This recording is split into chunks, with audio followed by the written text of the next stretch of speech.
Hi, everybody. Welcome to our evening about the Greenbelt.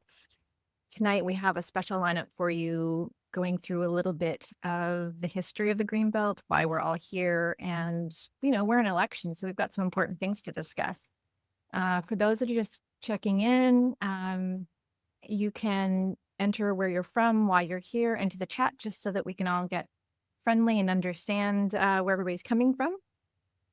And then also there's the Q&A feature. If you have questions for our panelists, we have some really great panelists tonight that are from the Ontario Greenbelt Alliance Steering Committee, as well as some of our member groups. And of course, the Honorable David Crombie is here tonight as well.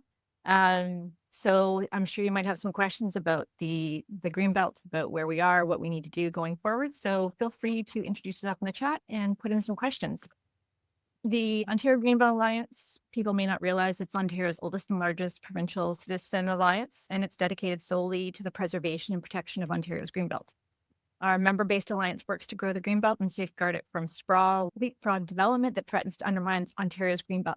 That also includes highways and pipes and necessary infrastructures that threatens to fragment our natural heritage and agricultural systems, includes gravel extractions. So what the Ontario Greenbelt Alliance wants to support is a healthy, connected natural heritage system, thriving agricultural systems, improving the effectiveness and implementation of the Greenbelt Plan, as well as growing and strengthening the Greenbelt to help focus communities that are healthy, and then also make sure that we have things protected that are important for future generations and for current generations.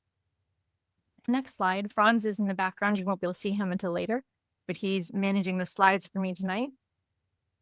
So a little bit about our agenda here. We're going to start off with a shared understanding, which is just basically everyone might be coming to this issue differently. You might have been a stalwart of the Greenbelt movement.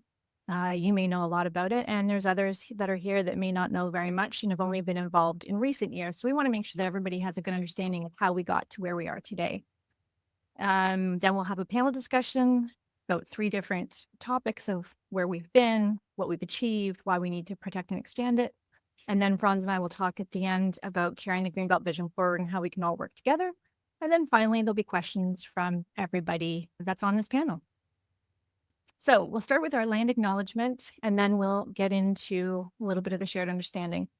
The Ontario Greenbelt Alliance acknowledges that the land we meet on and strive to protect is the traditional territory of the Anishinaabe, the Haudenosaunee, Huron-Wendat, and is now home to many other diverse First Nations, Métis, and Inuit people.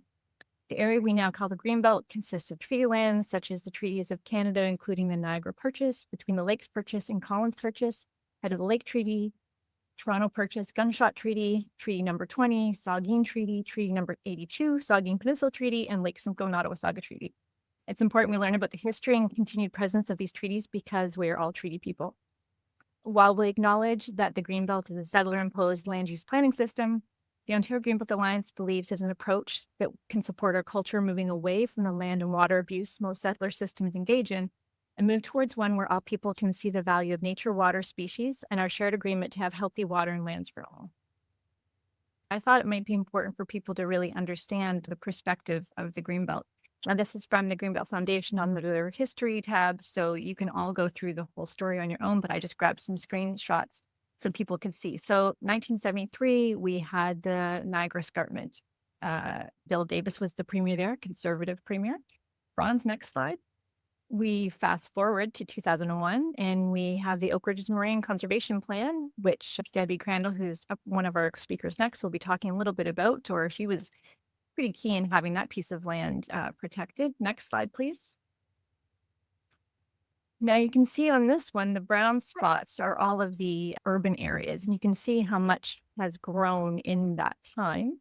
In 2005, we have, now the Niagara Escarpment running kind of north-south, the Oak Ridges Moraine running east-west, and then all of that darker green is the protected countryside. So that is what the Greenbelt looked like in 2005. And then the last slide, in 2017, we added some 21 major urban river valleys and 7 coastal wetlands, which you can see there in the dark snaky green going down to Lake Ontario. So that is, how all the components of the Greenbelt came to be, and that's where we are today. Next slide, please. And then, of course, the more recent occurrences. So some pictures of when the Greenbelt scandal was going on. We have some pictures from Wilmot, which is fighting for Greenbelt protection down in Waterloo region, where farmers are out protesting. You know, the Ontario Greenbelt Alliance members and allies really came out in droves. Luckily, because of public concern, they rolled back the Greenbelt grabs that they were doing, but I don't think that part is over. But now we're into a middle election, and February 27th is a E-Day. You can also vote early, so keep that in mind too. But we have to discuss about who's going to actually take care of the Greenbelt and who can be trusted with it. So I'd like to talk a little bit about with David Momby and with Deb Crandall. And we just kind of went through a bit of the history there. Deb will have her, there she is. And Franz is going to stop his screen sharing in a second so we can see everybody. What do you remember most about when all of those things came to be, when it was, whether about the Greenbelt was created or whether Niagara Escarpment, Oak Ridge and Moraine? What do you remember, since both of you were involved in various ways? We'll start with you, David, and then go to Debbie. I guess if I had to choose one sort of sense of the excitement of it all, was it where there was a really fascinating, ongoing, constantly feeding on itself, a relationship between community activism and ideology and ideas. And we're constantly going from the ground we're on to trying to understand it and listening to people who had better education than we did about it, and so on. It was really a combination, if you like, of local activism and in ideas from around the world. That's great. Deb? Yeah, I mean, that's perfect. Thanks, David. I mean, it's just a thrill to be here with David because you were the first to advocate for protection of the Oak Ridges Moraine, to get provincial legislation. And so there were kind of really two waves of activism. First was in the 1990s, Liberal NDP government, and then the second was in the Conservative government. When thinking about this, it was such an exciting time of possibilities. David, you started talking about an ecosystem approach to planning. There was the bioregional movement. You were looking at the waterfront. There was Ron Cantor, and John Sewell was into planning. And so it was just a time of so much collaboration.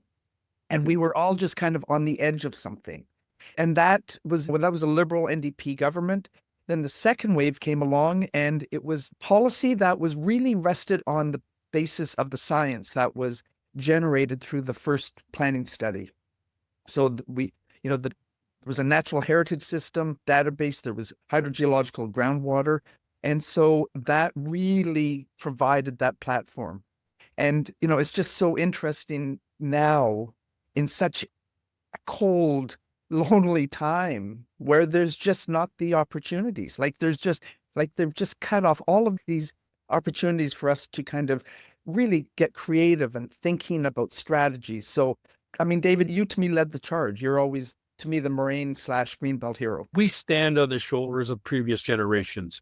And although we look back 20 or 25 years, in my mind, I'm still carrying on from the preservation movement of the latter part of the 19th century, which brought in the national parks, our understanding of nature. The 1930s part of the conservation movement, which brought us the conservation authorities and the Planning Act, all in 1 year. When I speak to this to my grandchildren or my great-grandchildren, they roll their eyes. And I understand why. But please be with me when I say that there's a rich history of 140 years that gives us the Greenbelt today. And we should constantly remember it wasn't just in our own time. Because, well, I'll leave it there. I just back up for a little history from an old guy. Yeah, I mean, because we looked to the Niagara Escarpment. It was the Niagara Escarpment that provided us with the thing that we were heading towards. The idea that you could take a piece of nature and hold it aloft and separate in order to deal with its wonders and benefits. The Niagara Escarpment gave us that sense of ideology. And then just the science, the conservation biology, which, and then the beauty of the Greenbelt, which, it was expanding it to looking at something beyond just nature and just upon those ecological functioning to the role it plays in our lives. And kind of brought that sustainability lens. So the Greenbelt is just an amazing example of this iterative, stepwise standing on the shoulders of people before us. And Absolutely. for that we must protect it. For all of us, it brought together the issues of ecology, economy, and community, that they are not separate events. They are interdependent. And our future depends on our ability to work that interdependence. I'm not going to test you on this, but one of the things you said to me, I came down to Toronto to interview you in David Crombie Park. And you said, when people look at green, they look at land that has an opportunity to do a job. It's going to be something. It's going to be a building. It's going to be a house. It's going to be a bridge. And you said that land already has a job. It's already doing a job. And that's always something that stuck with me. But there's one other thing we can add. We got a lot of support from journalists, because journalists have to take complicated issues and make them simple so that people can grab them and know how to use them. And I've never forgotten that the guy by the name of David Lewis Stein was a journalist with the Toronto Star, had a column. He was trying to explain to people anywhere in the world what was the Oak Ridges Moraine about. And he said, it's Toronto's rain barrel. But what it did do was capture people's sense that it was of use to them, not something nice to be done. It was absolutely a fundamental use. Yeah, for sure. And I think that when you brought up the media, it's a really good reminder of that. Some of the battles that have happened in more recent years, the media have been really a very big part of excavating things, crystallizing things, pulling people together. And one of the things that was talked a lot about in media before the Greenbelt scandal came to be was when the premier said that the Greenbelt was just a plan that was made with highlighters and crayons. And so you two were involved at the beginning. Like, I know that's really not the case, but what was really involved? Well, and I wanted to just add on to that, that what we don't seem to have now, staff people like Steve Varga and Tom Farrell, John Riley, government staff who were actually creating innovative policy and really pushing the envelope. And it was that science. So with the Oak Ridges Moraine, there were geologically based criteria. There are about 5 of them that, depending on where you are on the moraine, if it was on the northern part, it was ice contact stratified drift. In the western end, it was the presence of hummocky terrain.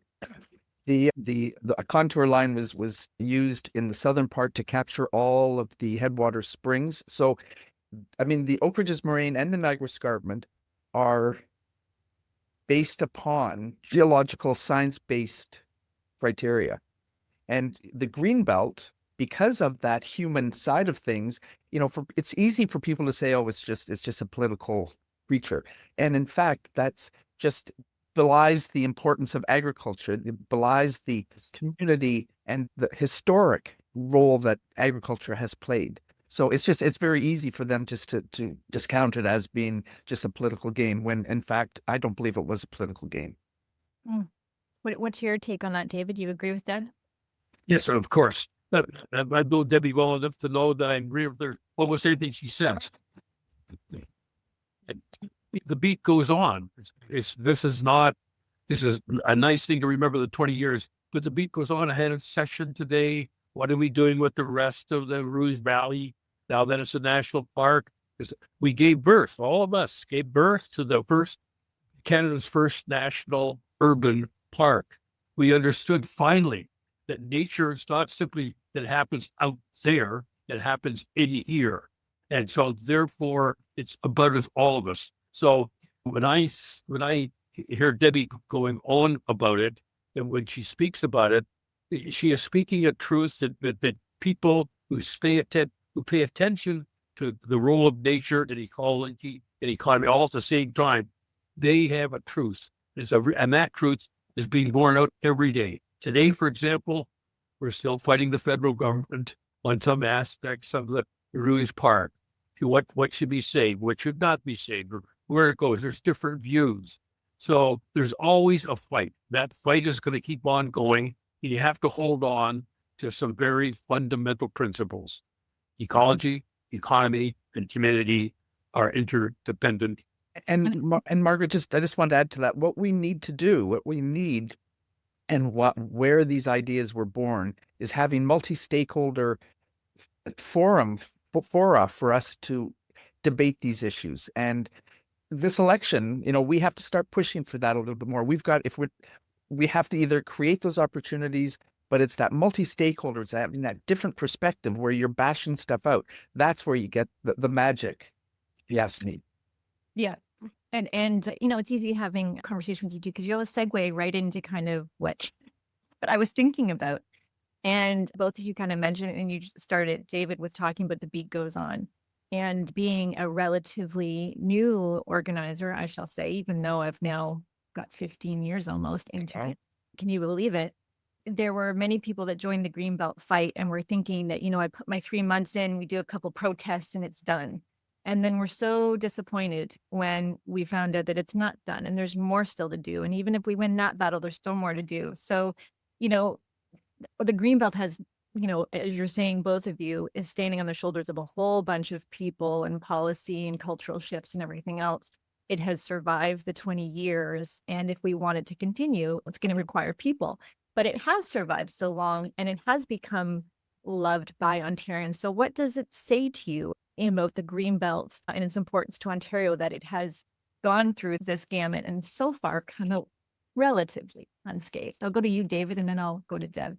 Yeah, for sure. No way that I would know how to tell the future. But one of the things that we've been able to accomplish in the last 20 years, standing on the shoulders of the people of the previous 100 years, the group of 7, whoever else, one thing that we learned is that you have to be able to focus on the specific of the day, whatever the issue is. But please always remember that you're part of a larger song. You're part of a larger song that's important long term. Ecology, economy, and community. I keep repeating it because people forget it sometimes. The current federal government is forgetting that the Greenbelt is not simply about nature. It is about community and economy at the same time. That's why you have farms there. So, yeah.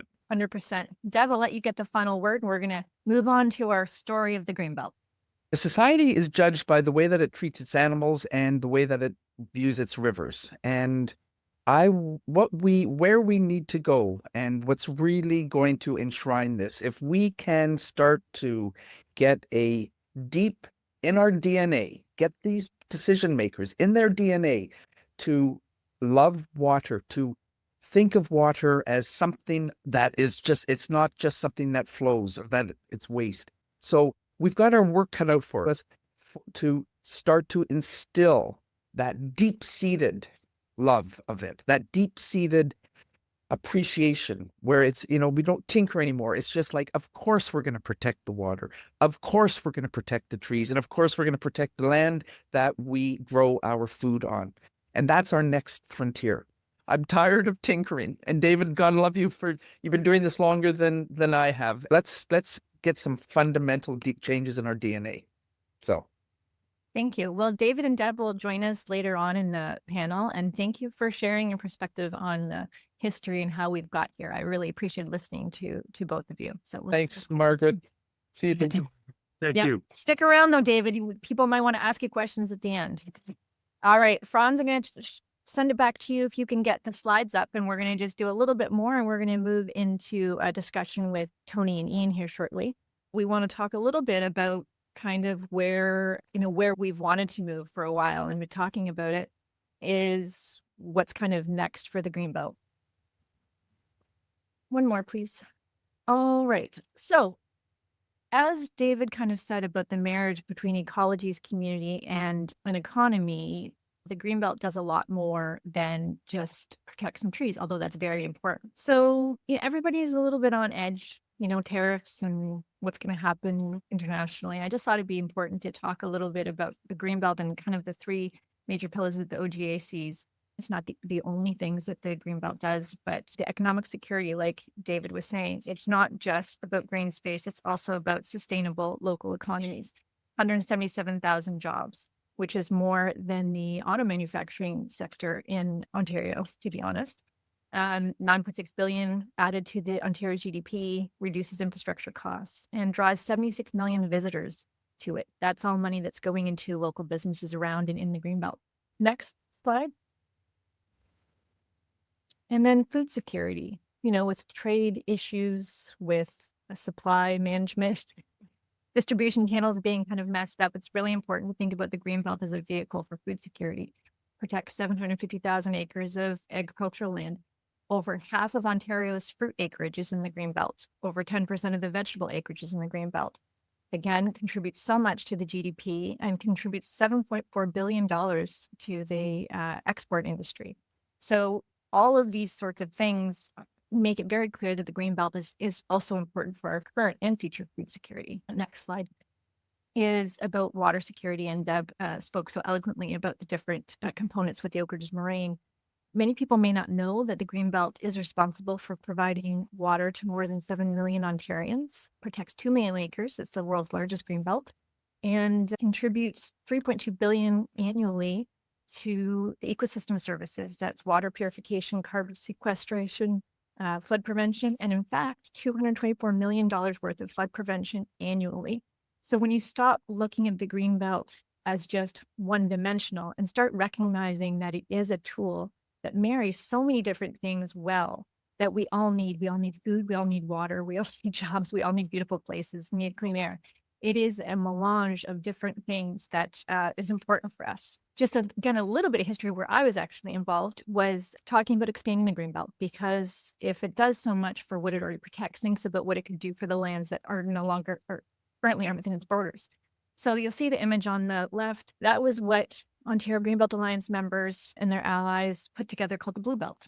And so again, based on science, based on where are the hydrological areas across Ontario that are also under threat from urban sprawl and development, and where can we protect those? The green spots the pink spots are urban zones. So the different variations of pink are where urban centers already exist. The Greenbelt does not go into urban centers, just so everybody knows. It skirts around all those. So it still allows people to plan how they want within urban centers, but it does protect around the outside. And then we pushed so hard, and David was the chair of the coordinated land use review panel at that time. And that panel that he was a part of included developers and farmers and business people and ecologists. Came out with the recommendation that the Greenbelt should be grown over hydrologically significant areas. And so in the end of 2017 in December, the current government under Kathleen Wynne put out a map of areas that they thought the Greenbelt could be grown to. So that would be your image on your right with all the shades of purple and browns and that orange. As you can see, it's not as big as what the OGA had, but that was a really great proposition. We got many of our members involved to try and encourage that. Unfortunately, fast forward 2018, the government changed and the proposal went the way of the dodo bird. But the idea still lives. The idea is just waiting for its moment to continue. Next. Okay, so we'll stop that, Franz, and I'm going to ask Tony and Ian to join me. Tony is with Ontario Nature, and Ian is with Environment Hamilton, and they've been very involved in various capacities about understanding the Greenbelt and protecting it in their different areas. So we'll start with Ian. You've been, I'll put you on the top. Why not? What have you seen people not understand about the Greenbelt when they started to advocate for it that now is like, oh, I had no idea it did that? What is it that brought people a different understanding about it? I think what's been most interesting is, from my perspective here in Hamilton, we have a large amount of rural and farmland that isn't protected by the Greenbelt. And I think for a lot of folks, talking with them about trying to wrap their heads around this concept of a firm urban boundary in the city of Hamilton, what protecting that rural land means is they didn't fully understand that the Greenbelt actually isn't all of our farmland. We have farmland outside of the Greenbelt. And the Greenbelt was, in fact, a plan that, as David and Deb were talking about, came out of compromise, conversations, debate. And a lot of folks weren't aware that the border of the Greenbelt is a political border. It was decided upon by us humans. And for someone who's enjoying nature, enjoying the rural area around Hamilton, they weren't necessarily aware that the line where we decided to protect in perpetuity and where we've maybe left open for discussion is a result of those discussions that have already happened. And I think that's what's been most interesting here in Hamilton for us, is that a lot of folks are now understanding that we can expand the Greenbelt. They, protecting the Greenbelt is very important, but understanding the history and saying, okay, well, how did this come to be in the first place? How did this land? I mean, for me, when the Greenbelt plan first came into place, I was 14. I mean, for me, the Greenbelt's been around for as long as I've been around, or at least paying attention. And for a lot of folks my age and younger, the actual prospect of expanding the Greenbelt and it becoming something that we can review and improve upon was just not something that I think was very well known. Do you have any things to add that about misconceptions about the Greenbelt or myths that, kind of building on what Ian said, that you think are kind of obstacles to this conversation? I mean, I think one of the ones that's been around since the Greenbelt was established was, that it's preventing housing, that it's exacerbating the housing crisis. But we know that's not true, and it's not a lack of land that has led to the housing crisis, but really poor planning. The province's own Housing Affordability Task Force found that there was enough existing land within existing urban boundaries that were available to meet Ontario's housing needs for decades. The Auditor General highlighted this in a report as well. So both of those reports basically stated the Greenbelt and other environmentally sensitive areas should be protected. Yet we have seen particular interests still try to push that narrative that things like the Greenbelt are preventing housing from being built. But really, Ontarians have pushed back and shown that really the Greenbelt isn't for sale. I think one of the other ones that, is kind of prevalent right now is that really that the fight for the Greenbelt is won. And we've kind of, in my reading, Dave and Deb have spoken to this a bit. Well, while the land grabs were reversed due to public opposition from the current government, there are still significant infrastructure projects that are threatening the Greenbelt, like Highway 413 and the Bradford Bypass, which would really cut right through the Greenbelt, threatening its ecological and agricultural integrity. And really, that was a significant loophole in the establishment of the Green. Enables and allows major infrastructure to cross it. And we're seeing other municipal infrastructure projects that crisscross the Greenbelt because there's these little gaps in protections in the Greenbelt. Really, the fight isn't done, and there are still threats to the Greenbelt, and we need to keep at it to strengthen those protections. Mm-hmm. And we'll get into that a little bit with the vision. Going now, Ian, it's interesting because I hadn't really thought about how old I was when the Greenbelt came to be. I don't want to do the math quickly. I'm not afraid of my age. I don't want to do the math quickly. But it's interesting to me, with your perspective of you're a teenager. I don't even know how politically involved you were at that time, but you're a teenager just kind of coming into it. Now you've been involved in kind of protecting, holding the urban boundary pretty firm. You have a different perspective of the Greenbelt. So why do you see the Greenbelt, or why do you believe Greenbelt becoming more important for a resilient, secure Ontario forwards? How does it play out for you now? Well, I mean, speaking from the perspective in Hamilton, especially, and Tony, you spoke to this, like, no one who is a youth in Ontario today who plans on staying in Ontario has, the delusion that they all will be able to afford, single family detached homes in a suburban area. The housing crisis and the affordability crisis that we're experiencing has hit everyone very hard. And I think growing up in a province that, I was taught about the Greenbelt and kind of like didn't really realize how young it was relatively for at least most of my time being a teenager. This push for sustainability and this push for housing has really come into light with regards to our urban boundary expansion debate, with what type of housing was going to be built on farmland and what type of housing is still trying to be built on farmland. which is unattainable. And for a lot of younger folks, not actually that appealing. It won't have transit access.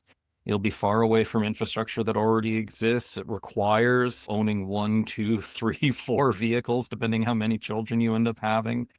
And you end up far away from friends and family, and you don't live in a complete community.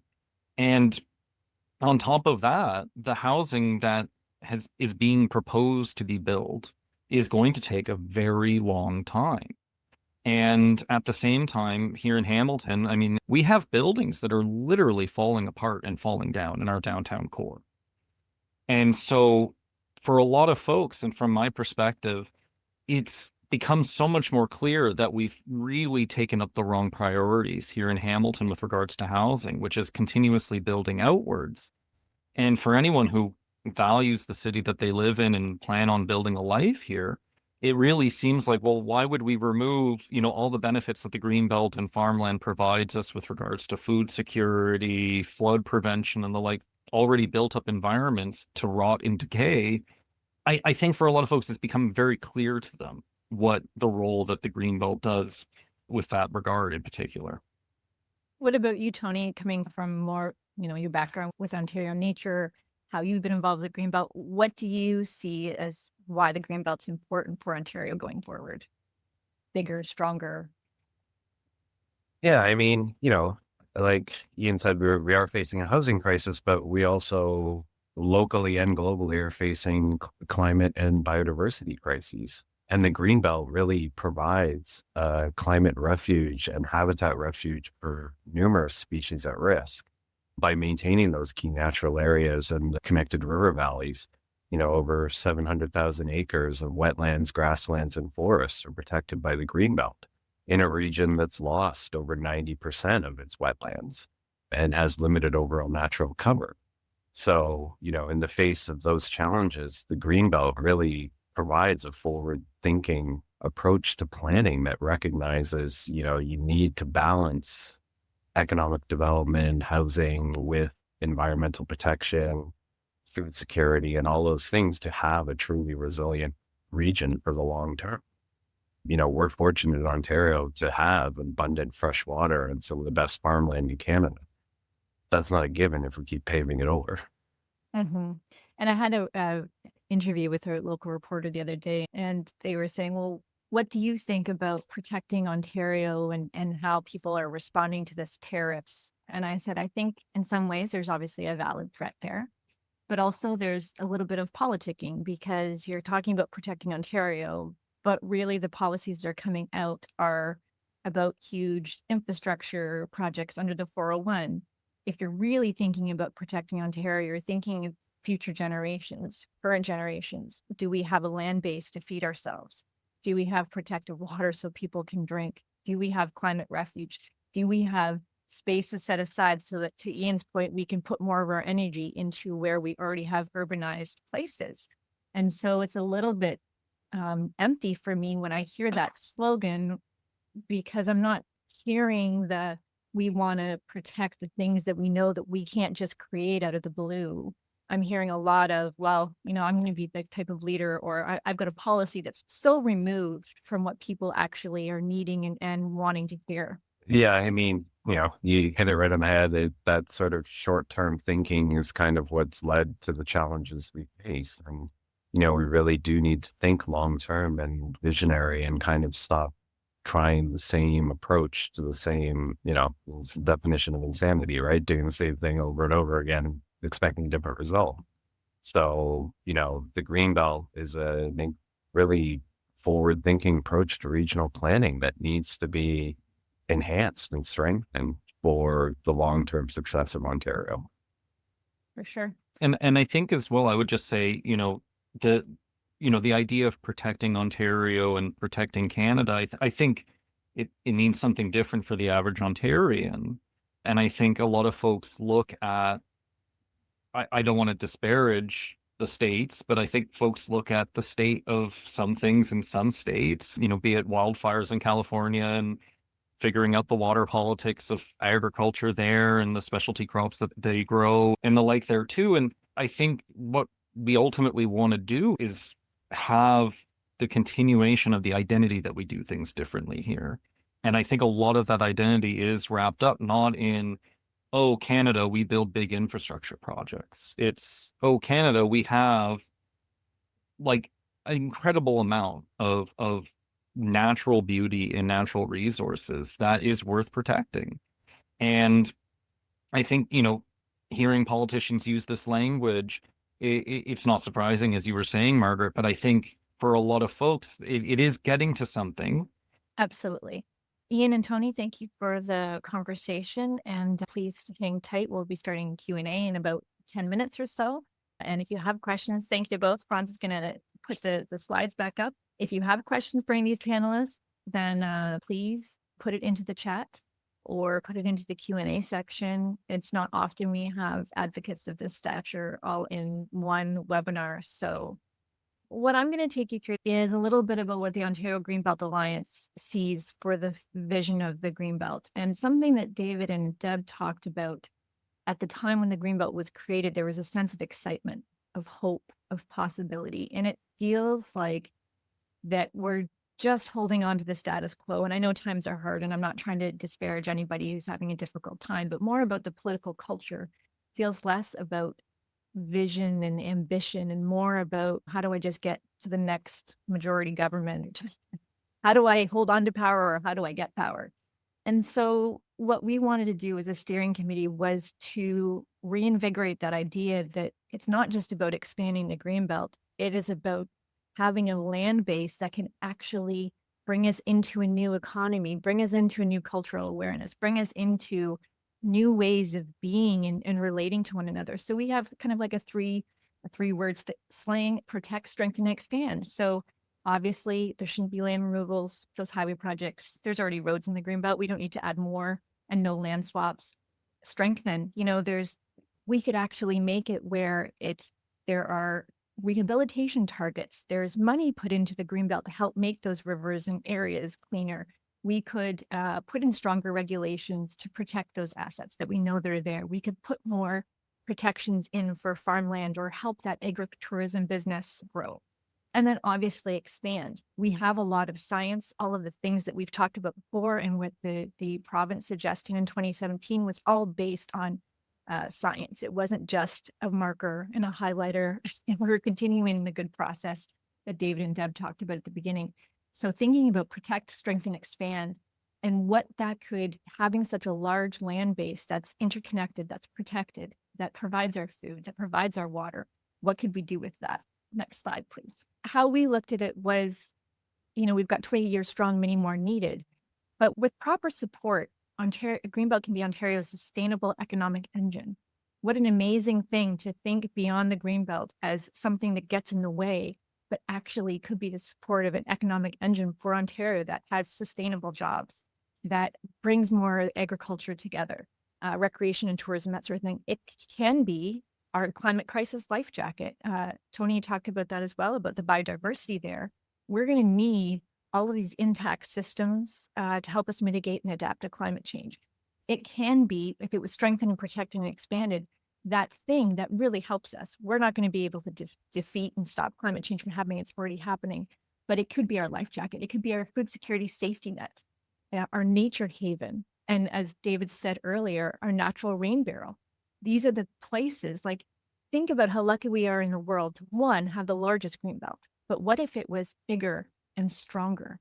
What if it encompassed all of our significant wetlands and rivers and headwaters? And what if it incorporated all of our primary cultural land? What could the province do with that to be aspirational, to really invest in something? And how would that change how we look at our other communities? As David and Deb said at the beginning, we're building on the shoulders of previous generations. And so the idea of a Greenbelt, we are picking up that torch. The idea of making it bigger and better, we're picking up that torch. At one point, it'll have its political day, and there's no reason why it can't be now. I'll pass it on to Franz to talk a little bit about some of the tools the Ontario Greenbelt Alliance has pulled together for people to get engaged in the election and to help bring this vision to reality. Thank you, Margaret. Well, it was really interesting hearing David talk about all of the people for generations who have been champions it's now up to us. We have a very challenging next few years ahead of us, and it's our turn to be champions. So the OGA has created a number of tools to help you be champions. I just want to walk you through a few of them. The first one is get your candidate to sign the pledge. If you go to greenbeltalliance.ca, just go down, cursor down a bit on the homepage, and you'll get to a candidate pledge. If you've got a candidate who's knocking on the door, ask them to sign this pledge. Or if you're at an all candidates meeting, or if you just communicate with them, ask them to sign the pledge. It's really important to get provincial candidates to understand the importance of protecting, expanding, and strengthening the Greenbelt. The second is getting people to talk about the Greenbelt. I've seen polling over the years that showed a lot of people really support the Greenbelt, but when you start kind of scratching beneath the surface, they don't quite understand what the Greenbelt is. That's why I'm quite happy with all the great work Margaret just did. And there's great graphics and information on our website again that allows you to talk about the Greenbelt, to talk about the economic benefits, the ecological benefits, the food security benefits, and many more. So talk to people about that. The third is celebrate the Greenbelt. It's the 20th anniversary this year. And I'm a bit older than Ian, so I still remember actually the Greenbelt being formed. I didn't realize at the time how important it actually was going to be to the future of Ontario and how successful it has been in helping us navigate through very challenging times. It's going to be key to get us through climate resilience. I think it's going to be key to get us through the next few years of economic disruption. We should be celebrating that. So a number of ways you can do that. If you, again, go to our website, you'll be able to download a poster that you can use, hold a birthday party. It could be for 3 people, it could be for 30 people, it could be for 300 people, doesn't really matter. There are also events happening in the next short while. On February 23rd, this 2 Sundays from now, in Barrie, there's going to be the Novus Hall from 2 to 4. There's going to be an event about the Greenbelt and a bit of a celebration. Next Tuesday, Save Carruthers Creek, what you need to know and how to help. That event is happening. I think Margaret is putting the links to the chat. Another great opportunity to talk about preserving really important natural lands. Finally, as Margaret has mentioned, there will be a Greenbelt review happening this year. We need to get ready for the renewed attacks on the Greenbelt from those who want to open it up again for sprawl subdivisions. That's going to happen, and we need to be ready. The best way to stop that from happening, the best way to succeed in stopping sprawl developers from having their way is by building public support for protecting, strengthening, and expanding the Greenbelt. The Greenbelt Vision Statement helps you do this. Go online, you will see there's some great material there that Margaret has helped prepare, and you can use that. The most important thing you can do is speak to your friends, neighbors, and networks about the importance of the Greenbelt. If nothing else, have conversations about that for sure before February 27th, but also afterwards in 2025. And if they have these myths about the Greenbelt, there's lots of ammunition to say, no, we don't need to open up the Greenbelt for housing. That's not true. Lots of places to go to for information or to send people to show them about that. But we have to talk to our friends, families, and neighbors, to our networks. We have to tell them the Greenbelt is important. Use the 20th anniversary as an opportunity to do that. Finally, 2025 is the year for us to protect, strengthen, and expand the Greenbelt. Help us do this, become a Greenbelt champion, and take one or hopefully all of these actions. And with that, I'll send it back to Margaret. Thanks, Bruns. So now it's time if people have some questions, and for our panelists that came on earlier to come back to screen, if you don't mind.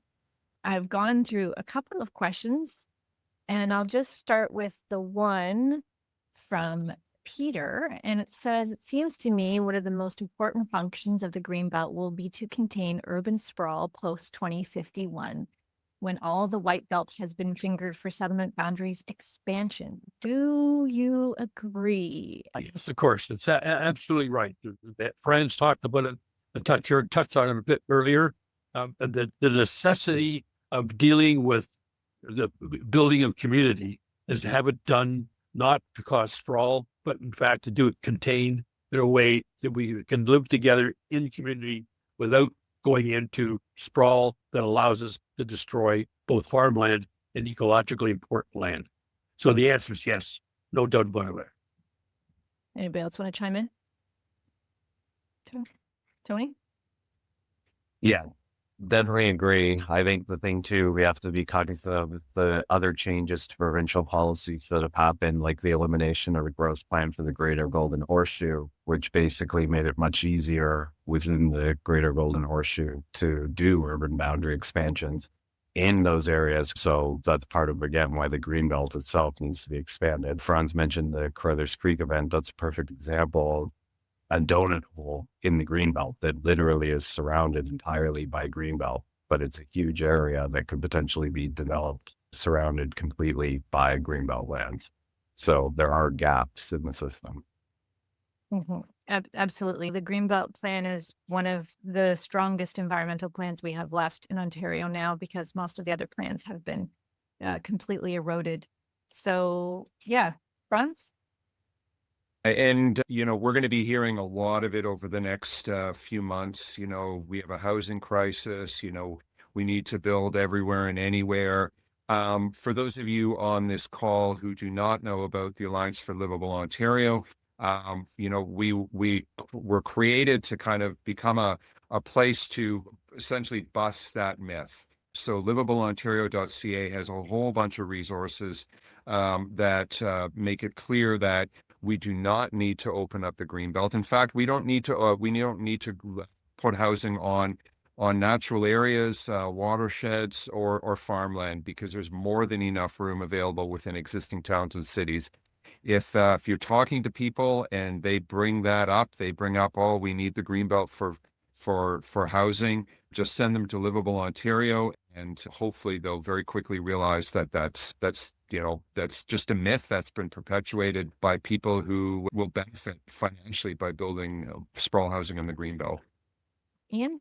Yeah, just really quickly on this, in Hamilton, we voted, like our council voted to keep a firm urban boundary after a lot of mobilization, despite, developers saying, oh, this is going to ruin it. You're never going to build the housing you need.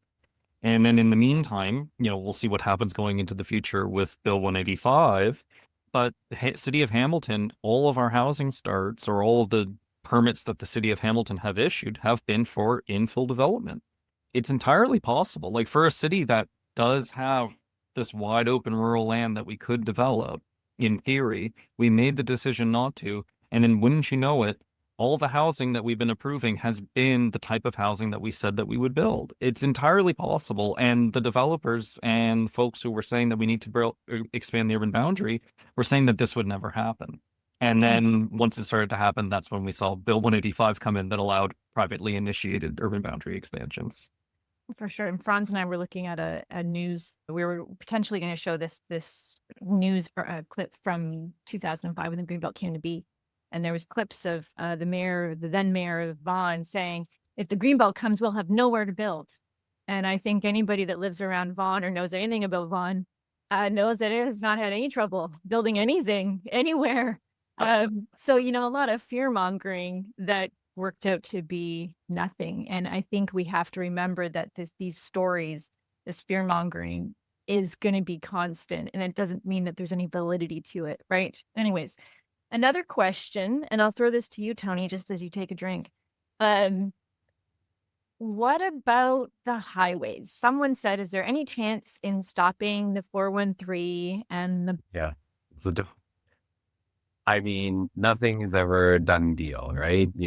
We're currently in the midst of an election. It's something that could be an election issue. So again, you have to mobilize. Unfortunately, we did see at the end of last year a bill that was passed to expedite that process to advance both Highway 413 and the Bradford bypass and exempt from environmental legislation. So, nothing is ever a done deal. These sort of infrastructure projects take many years. They cost billions of dollars. Again, enough people, just like the Greenbelt fight, we have to mobilize, and you have to basically put enough pressure that it becomes untenable to do so. there are other avenues in terms of letting groups like Ontario Nature and Fence are kind of pushing with the federal government around species at risk legislation. We really kind of need to have that fight at Queen's Park. Direct action has not been considered, and I think it's time that we start to do that. I think that to take nothing away from where we're at, we are exhausting those policy solutions. And where's Extinction Rebellion? We need some groups here who are going to put themselves down on the ground and stop this. I am not hopeful unless we get out of our chairs, get out of our electronic petitioning, and actually start to get on the ground. I mean, Jane Jacobs, David, you guys did this with the Spadina Expressway. I don't know if you lay yourself down, but it's getting to that point where we need to have that kind of physical direct action, I think. Yeah.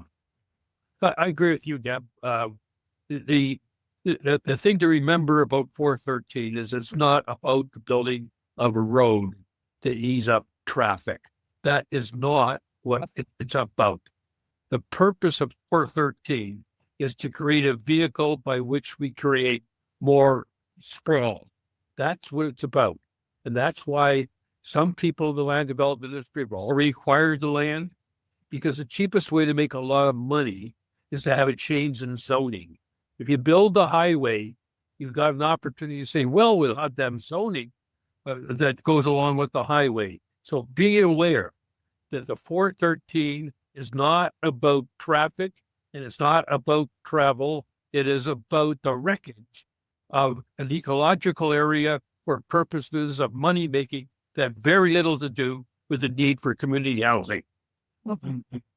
Same for the Bradford bypass, David. I'm going to throw that in there. Same for the Bradford bypass. I've already given it 413. I know the route. I've walked that route. Well, I hobbled that route, if I can put it that way. And I'm saying, it just drives me nuts that it's constantly talked about as a vehicle for dealing with traffic and being able to ease traffic. It is not that. The land development industry is known as bones as long as it's been around. And that is sewers and highways make for sprawl. And sprawl makes for no more greenbelt. So don't be fooled by it. And so therefore, as Debbie's pointing out, sometimes you have to use your arms. We need what we used to call years ago, muscle on the line. I don't know if Democracy Caledon, a newly formed group, we have taken legal action against the town of Caledon for rezoning 5,000 of those acres, which I'll venture to say 2,000 of them don't even yet have a development application on them. So we have a complicit mayor with her 4 sprawlinators have hijacked the town of Caledon, once the greenest town in Ontario, to facilitate exactly what David's talking about. 5,000 of the 11,000 that is under this new settlement area boundary expansion area in the region of Peel is now marching to secondary planning draft plan. And so we are raising money frantically. We've got a lawyer, we've served the town, and we are ready to go to battle. But we also need to get the broader Ontario. So I'll just leave it at that. We heard you. These guys, like we And got stop. I'll add 2 things before we go into the next question. One, in Wilmot, which is down in Waterloo region, Kevin Thomason from Grand River Environmental Network couldn't be here tonight, but he wanted to let everybody know that the farmers, although Waterloo region had protected their own little greenbelt for a while, that has now mostly, they're afraid, lost. And so now farmers are fighting shoulder to shoulder to get the greenbelt expanded into that area. They had 6,400 acres of forest boundaries expansion from the province. So 6,400 acres of farmland and natural land is going to be lost. That's forest. And then we have this industrial mega site as well.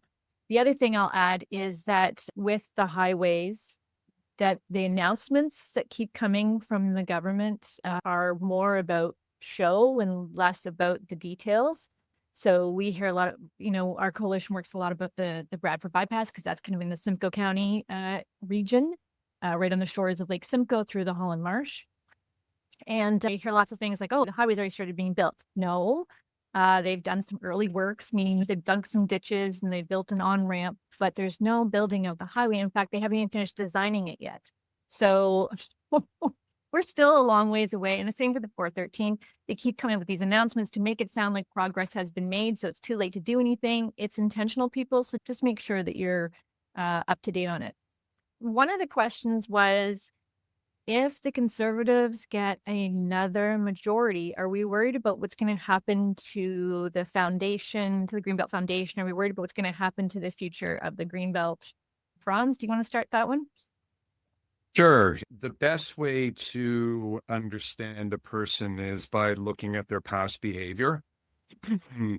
And what we can say with certainty is that the current head of the PC party of Ontario, Doug Ford, was caught on tape in February 2018 talking to developers saying, if I get elected, I'm going to open up the Greenbelt for development for housing.